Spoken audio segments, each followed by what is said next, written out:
और सेकंड वाला जो मेथड है उसका नाम हो जाएगा oxidation number and half reaction equation method. दोनों मेथड बेटा बहुत सिंपल है, पर कुछ कुछ स्टेप दोनों में कॉमन रहेंगे, है ना।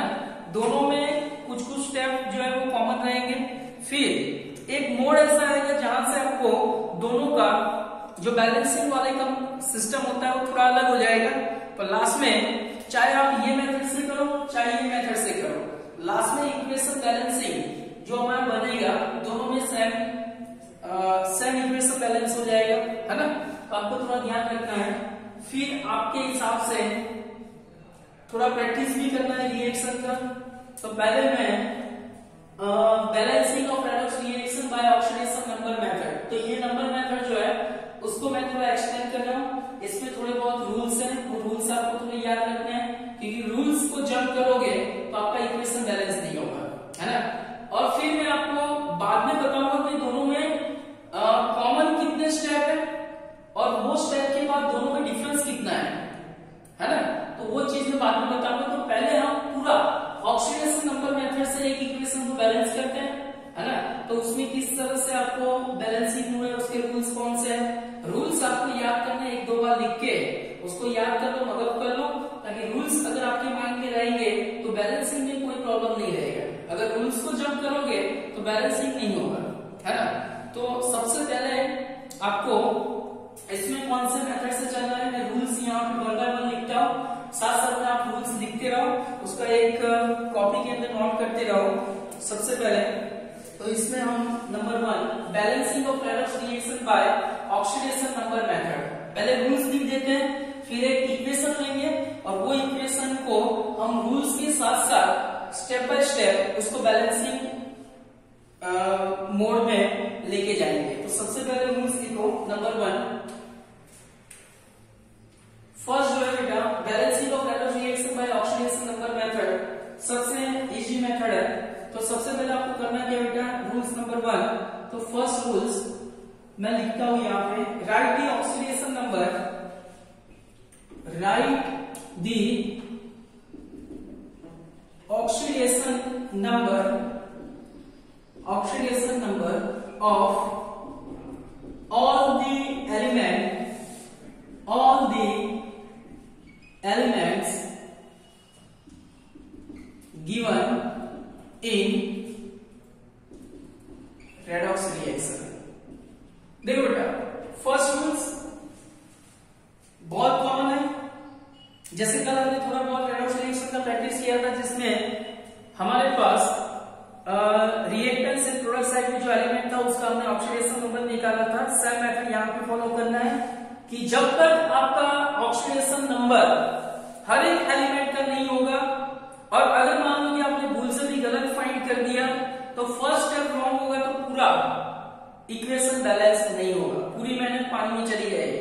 तो सबसे पहले एक्यूरेट आपको काम करना है, किसमें, ऑक्सीडेशन नंबर निकालने में।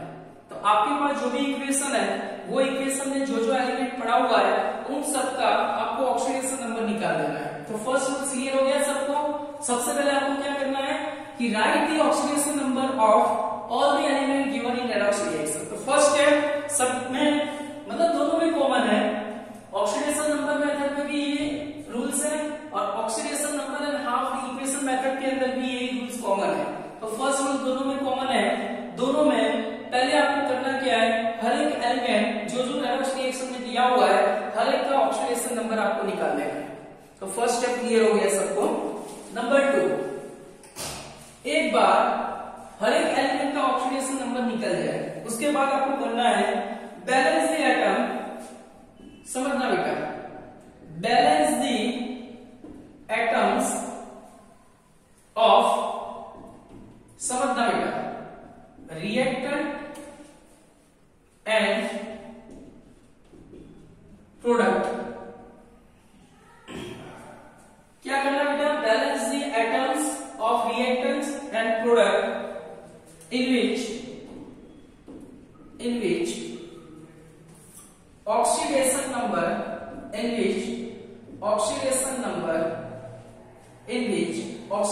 numbers are changing। Oxidation number are changes. अभी सर ये रूल्स को हम कैसे वर्किंग में लाएंगे? देखो बेटा, रूल्स पहले समझ लो। सबसे पहले हमने सबका ऑक्सीडेशन नंबर निकाल लिया, ओके। फिर आपको ये देखना है कि भी ऐसा कौन सा एलिमेंट है जिसका ऑक्सीडेशन नंबर चेंज हो रहा है। जैसे हमने कल थोड़ा प्रैक्टिस किया था कि भाई आपको डिफाइन करना है इसमें ऑक्सीडेशन किसका हो रहा है, किसका रिडक्शन हो रहा है। और स्पेक्टेटेड आयंस के लिए मैंने कुछ बताया था कि भी स्पेक्टेटेड आयंस का मतलब ये होता है जिसका ऑक्सीडेशन नंबर चेंज नहीं हो रहा है। तो वो चीज का समझ लीजिए बैलेंसिंग में कोई रोल प्ले नहीं है। तो ये लाइन का मतलब वही है, आप ऐसे एलिमेंट, ऐसे रिएक्टेंट, ऐसे प्रोडक्ट, है ना, जो रिएक्टेंट साइड पे वही एलिमेंट प्रोडक्ट साइड पे होगा। तो आपको इतना ध्यान रखना है कि रिएक्टेंट साइड में से जब प्रोडक्ट बनता है उस टाइम पे किसका ऑक्सीडेशन नंबर चेंज हो रहा है। जिसका ऑक्सीडेशन नंबर चेंज हो रहा है उसी को ही हमको बैलेंस करना है। तो यहाँ पे रूल्स कौन सा हो गया? Balance the atoms. Balance the atoms, हमको एटम को बैलेंस करना है। जैसे रिएक्टेंट साइड पे मैग्नीशियम पड़ा हुआ है तो वही मैग्नीशियम समझो कि प्रोडक्ट साइड पे है। मेरा कहने का मतलब ये हुआ Mn समझो कि रिएक्टेंट साइड पे 2 है और समझो कि सामने की साइड पे Mn में से Mn+2 बना तो उसका मोल 2 होना चाहिए। क्लियर हो गया? तो ये एटम को आपको बैलेंस करना है ना, कि जैसे आपको इक्वेशन में ऐसे बोल दिया हुआ है 2Mn gives Mn+2। और हमारे सिस्टम के हिसाब से हमारा फर्स्ट रूल से कि इसका ऑक्सीडेशन नंबर कितना हो गया 0, इसका ऑक्सीडेशन नंबर कितना हो गया +2। तो फर्स्ट रूल क्लियर हो गया। अभी सेकंड रूल्स में ये है कि बैलेंस दी एटम्स। अभी हमारे पास समझो कि रिएक्टेंट साइड पे एटम कौन सा पड़ा हुआ है Mn और प्रोडक्ट साइड पे वाला एटम कौन सा है Mn। तो दोनों एटम सेम है पर एक पे समझो कि ऑक्सीडेशन नंबर 0 है, दूसरे का ऑक्सीडेशन नंबर +2 है, मतलब इसमें ऑक्सीडेशन नंबर चेंज हो रहा है। तो यही चीज को हमको कंसीडर करना है। बट हमको ये करना है कि balance the atom of reactant and product. तो यहाँ पे रिएक्टेंट साइड पे Mn कितना है 2, प्रोडक्ट साइड पे Mn कितना है 1। तो हमको 2 से मल्टीप्लाई कर देना है। और जैसे ही आप 2 से मल्टीप्लाई करोगे फिर इन which oxidation number are changes. तो इसमें क्या होगा बेटा, पहले यहाँ पे तो जो Mn का ऑक्सीडेशन नंबर +2 था वो एक ही Mn के हिसाब से था। हमने एटम को बैलेंस किया तो इसको 2 से मल्टीप्लाई किया और 2 से मल्टीप्लाई किया, इसका मतलब क्या हुआ, इसको भी 2 से मल्टीप्लाई करके हमारा एक नया ऑक्सीडेशन नंबर बनेगा। 2 × 2 कितना हो गया +4। और यहाँ पे समझो कि जो 2 करोगे तो इसका ऑक्सीडेशन नंबर 2 × 0 0 ही रहेगा। मेरा कहने का मतलब क्या बेटा, आपको समझ में आना चाहिए कि भाई Mn जो रिएक्टेंट साइड पे 2 था, Mn प्रोडक्ट साइड पे 1 था, तो हमने 2 से मल्टीप्लाई किया। फिर जितना मल्टीप्लाई कर रहे हो उतने कोएफिशिएंट से उसके ऑक्सीडेशन नंबर को मल्टीप्लाई करके एक नया ऑक्सीडेशन नंबर आपको लिखना है। हम बैलेंसिंग में देखेंगे बेटा, और रूल्स समझते रहना बेटा। ये सेकंड रूल्स है कि जिसमें हमने लिखा हुआ है कि भाई balance the atom of reactant and product in which oxidation number are changing.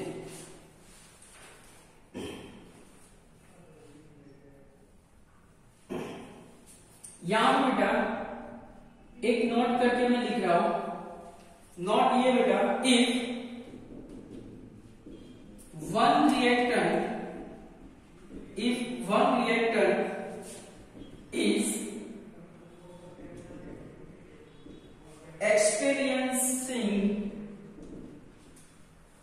reactant is experiencing both oxidation and reduction reaction,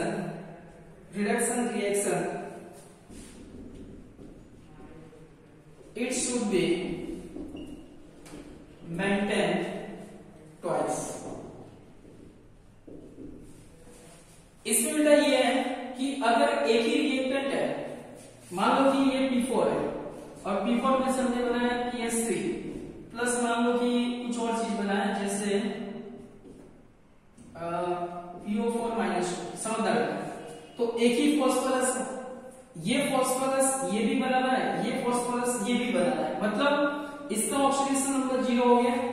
इसमें समझो कि कुछ X इसका ऑक्सीडेशन नंबर हुआ, इसमें इसका Y ऑक्सीडेशन नंबर हुआ। तो 0 to समझो कि X का मतलब एक ऑक्सीडेशन नंबर चेंज हो रहा है और 0 to Y का मतलब दूसरा ऑक्सीडेशन नंबर चेंज हो रहा है।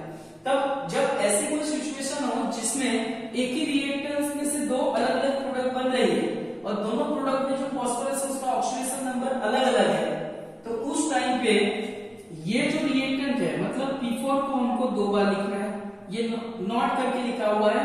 ऐसा हर एक रिएक्शन में नहीं होगा, पर जब भी ऐसा कोई रिएक्शन आपको दिखता है कि जहाँ पे सिंगल रिएक्टेंट है और सिंगल रिएक्टेंट में से हमारी दो अलग अलग प्रोडक्ट बन रही है, तो उस टाइम पे ये रिएक्टेंट्स को हमको दो बार लिखना है ना। और फिर एक फॉस्फोरस इसके साथ जोड़ना है, एक फॉस्फोरस को उसके साथ जोड़ना है, तो उस हिसाब से हमारा बैलेंसिंग चलेगा। और रूल्स याद रखना बेटा, बहुत सिंपल सा रूल्स है बेटा। सेकेंड रूल्स आपको समझ में आ जाना चाहिए बेटा कि balance the atoms of reactants and product in which the oxidation number are changing, मतलब जब एटम को बैलेंस करोगे जो कोएफिशिएंट से आपने उसको बैलेंस किया हुआ उतने कोएफिशिएंट से वापस ऑक्सीडेशन नंबर को मल्टीप्लाई करके एक नया ऑक्सीडेशन नंबर निकालना। अगर मान लो बेटा एक ही रिएक्टेंट दो प्रोडक्ट बना रहा है तो उस टाइम पे वो रिएक्टेंट को दो बार लिखना है। कहां पे लिखोगे? रिएक्टेंट साइड पे। चलो क्लियर है? तो ये हमारा सेकंड रूल से बहुत इंपॉर्टेंट है। पहले रूल्स को वन बाय वन याद ही करते रहना बेटा। अभी मैं थर्ड वाला जो रूल्स है बहुत सिंपल है बेटा, हम धीरे धीरे बैलेंसिंग के रूल्स को खत्म करेंगे। नंबर 3 वाला है, 3 वाला जो रूल्स है जिसमें आपको याद रखना है determine oxidation and reduction, determine oxidation and reduction reaction on the basis of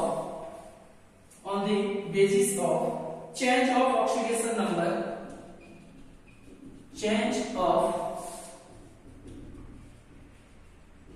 oxidation number, change of oxidation number and write the change in oxidation number। बेटा समझ में आ गया? Determine the oxidation and reduction reaction, determine the oxidation and reduction reaction on the basis of change of oxidation number and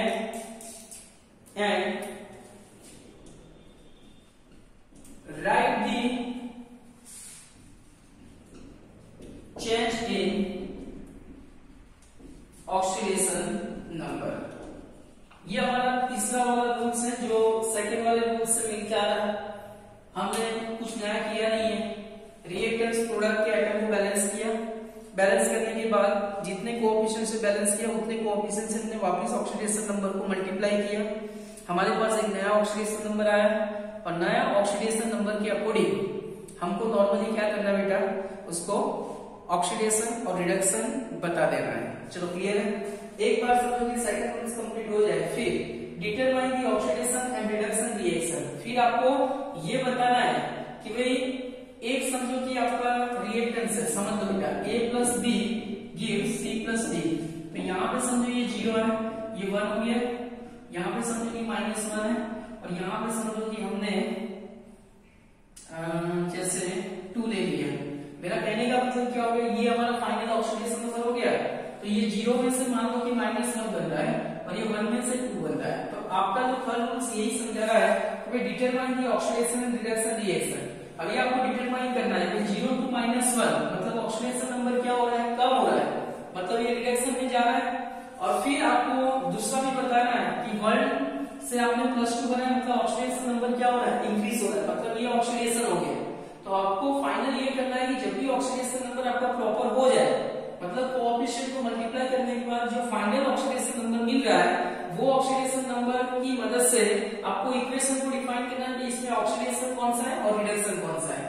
और एक बार oxidation reduction हो जाए उसके बाद and right the change in oxidation number, मतलब उसमें कितना ऑक्सीडेशन नंबर इंक्रीज हो रहा है वो आपको शो करना है और कितना ऑक्सीडेशन नंबर डिक्रीज हो रहा है वो आपको शो करना है। जैसे हमने कल इक्वेशन में बताया था ना कि भाई ये जिंक है जिसका 0 से +2 हुआ मतलब ऑक्सीडेशन नंबर इंक्रीज बाय 2, तो ऐसे आपको मेंशन करना है और कितना डिक्रीज हुआ ये चीज आपको मेंशन करना है।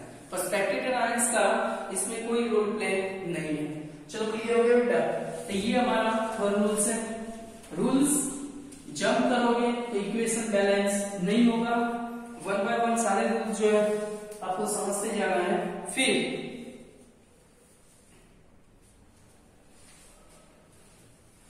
बहुत सिंपल सी बात है, हमने यहाँ पे शो कर दिया कि भाई अगर ऑक्सीडेशन है तो ऑक्सीडेशन में नॉर्मल ऑक्सीडेशन नंबर इंक्रीज होगा।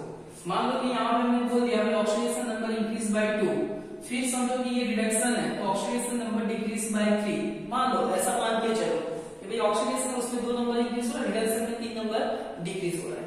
अभी ये 2 और 3 को बैलेंस करना है, मतलब हमारे पास बैलेंसिंग का एक रूल्स है कि भाई जितना इलेक्ट्रॉन लूज हो रहा है उतना इलेक्ट्रॉन गेन भी होना चाहिए, तब जाके हमारा रिडक्शन रिएक्शन कंप्लीट होगा। मतलब इलेक्ट्रॉन भी बैलेंस होना चाहिए।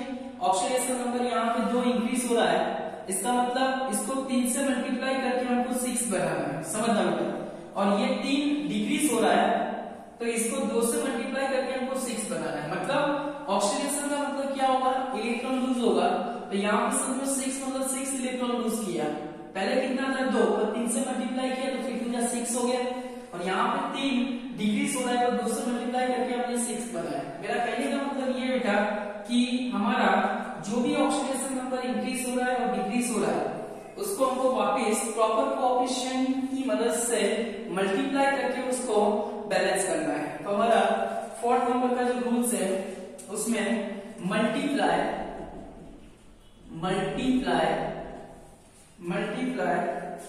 दी oxidation and reduction, multiply the oxidation and reduction reaction with proper coefficient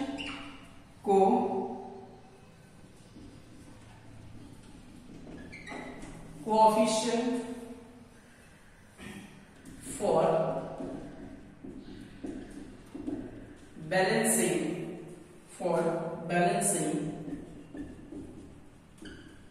the change in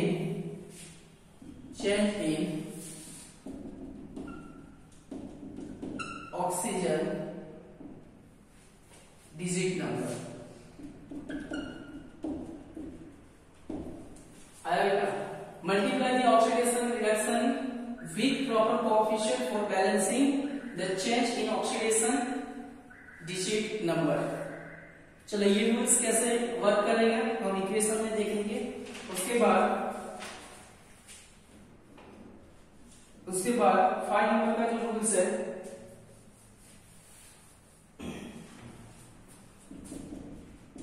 add H2O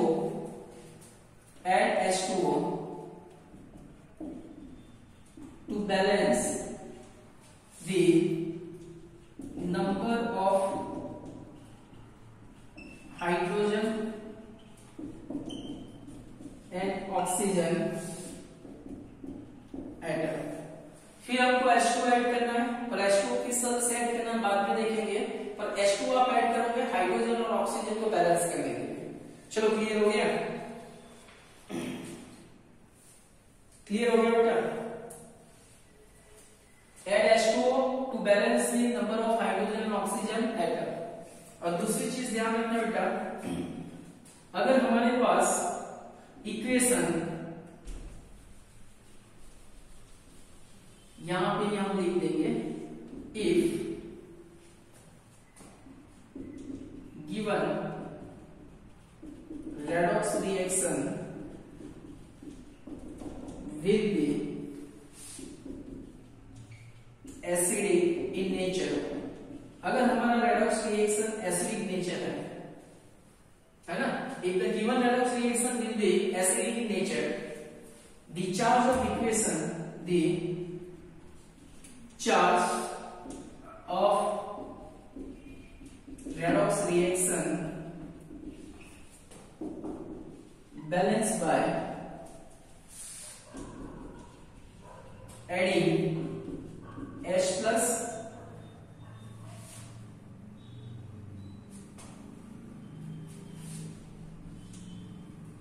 and second चीज, if basic in nature, then charge, if basic in nature, the charge of redox reaction balanced by adding OH minus. बहुत simple है बेटा, H2O की मदद से hydrogen और oxygen balance हो जाएगा। हमको देख लेना बेटा, शुरुआत में आपको दिया होगा क्योंकि आपका given redox reaction acidic nature है कि बेसिक नेचर है। अगर एसिडिक नेचर है तो ऑलवेज चार्ज, क्योंकि चार्ज को भी बैलेंस करना जरूरी है साथ साथ में। अगर चार्ज बैलेंस नहीं होगा तो हमारा रेडॉक्स रिएक्शन बैलेंसिंग नहीं माना जाएगा। तो हमको चार्ज भी बैलेंस करना है, तो चार्ज बैलेंस करने के लिए एसिडिक मीडियम में हमको H+ ऐड करना है और बेसिक मीडियम में हमको OH- ऐड करना है। चलो इतना क्लियर हो गया। और फिर लास्ट में हमारे जो स्पेक्ट्रल आयंस है उसको वापस ऐड कर लेना है। चलो इतना क्लियर हो गया। तो ये हमारे रूल्स है balancing of redox reaction by oxidation number method. Oxidation number method में इतना रूल्स आपको याद कर लेना है और ये रूल्स के हिसाब से आपको इक्वेशन को बैलेंस करना है। चलो क्लियर है। अभी ये रूल्स जो है वो आप थोड़ा लिख दो बेटा। रूल्स लिखो बेटा।